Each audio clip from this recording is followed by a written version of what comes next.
Babam beşikten bana el sallar iken, benim canım birazcık bal çekmiş, bal kaşıklarken, sizlerin de canı bal çekmiştir diye düşünüp birer kaşık bal uzatmışken, herkesin ağzı tatlanmışken, Ece öğretmen buradayken, masal kemerlerimizi takalım, fermuarlarımızı çekelim, anahtarlar avucumuzda, şıp dereye atalım. Unutmayalım ki Ece öğretmene kulak verelim, dikkat keselim. Masal boyunca Ece öğretmen soru sorana kadar hiç konuşmayalım. Dikkatle dinleyelim. Şimdi masala geçelim. Masalımızın adı Ormandaki Tilki. Bakalım ormandaki tilki neler yaşayacakmış? Ormandaki tilki her şeyden çok korkuyormuş. Of! Bu korkuma nasıl baş edeceğim ben? Of! Ya ben hele yürürken ağaçtan bir elma düşse başıma yaralanabilirim.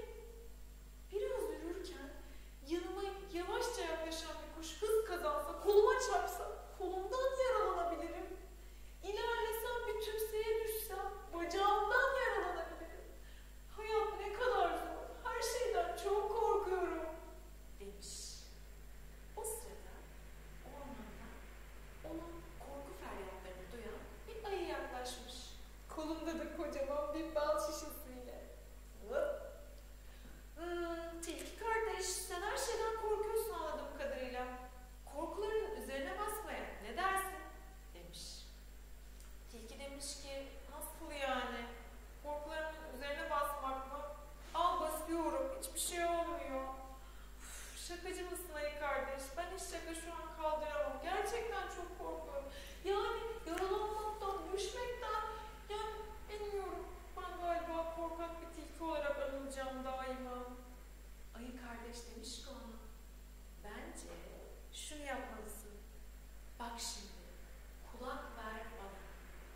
Hiçbir şeyden korkmuyorum, hiçbir şeyden korkmuyorum dersen eğer korkmazsın. Mesela ben demiş ayı kardeş, bunu bir şarkıya dönüştürüp karanlık gecelerde uykularımda hiç korkmuyorum. Çünkü ben karanlıkta uykuya dalmaktan ya da karanlıkta yürümekten endişelenirim, korkarım. Ama bunu bir şarkıya dönüştürüp söylediğimde korkularım benden uzaklaşıyor. Tekrar ediyorum bak, kulak ver bana. Hiçbir şeyden korkmuyorum, hiçbir şeyden korkmuyorum diyerek yürürsen adım atarak, inan ki korkular da göğe doğru yükselir. Demiş tilki kardeş. Bunu şarkıya dönüştürünce ne olacak ki? Korkularımın üzerine böyle mi basacağım ben? Tamam ayı kardeş deneyeceğim demiş. Orman içine başlamış. Hiçbir şeyden korkmuyorum, hiçbir şeyden korkmuyorum.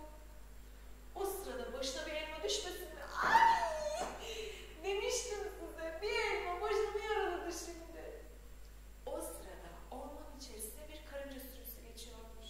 Liderleri bir adım öne çıkmış ve tilki kardeşe şunu söylemiş. Tilki kardeş, küçücük bir elma sana zarar vermez ki.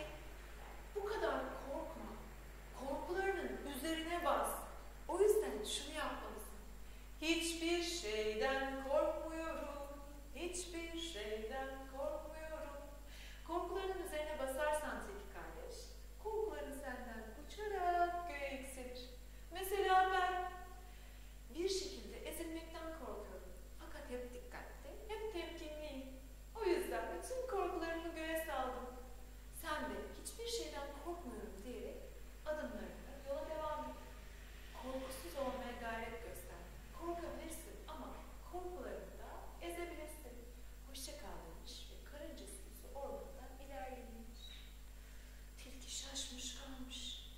Ormanda korkusuz hayvanlar varmış. Fakat o her şeyden korkuyormuş. Başlamış ona öğrettikleri o korkusuz olma şarkısını söylemeye. Hiçbir şeyden korkmuyorum, hiçbir şeyden korkmuyorum. Her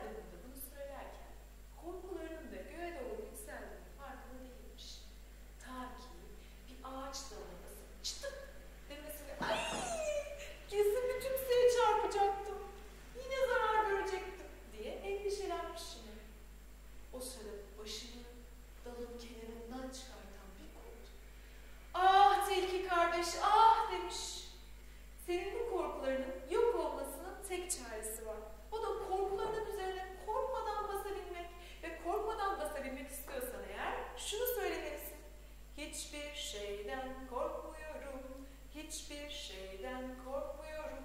Adımlarını hızlandır ve korkularını göğe yükselt. Korkusuz olmak yürektedir.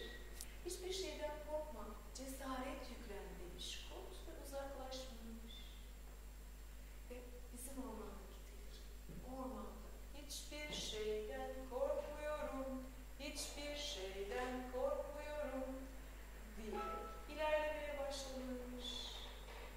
O sırada ormanın içerisinde kocaman güzel kanatlarıyla bir leylek yere doğru çömelmiş ve oturmuş.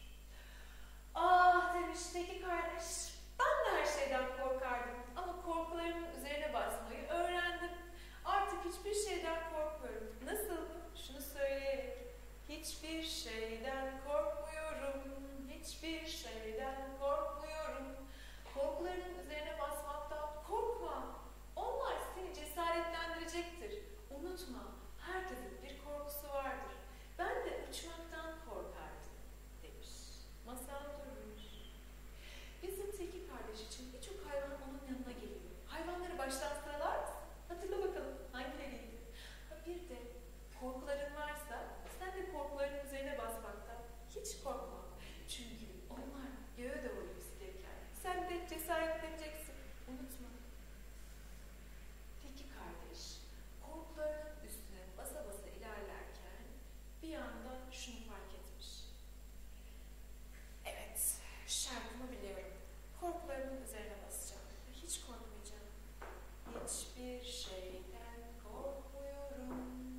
Hiçbir şeyden korkmuyorum derken bu sefer de yanına tekrar kurt gelmiş ve şunu sormuş.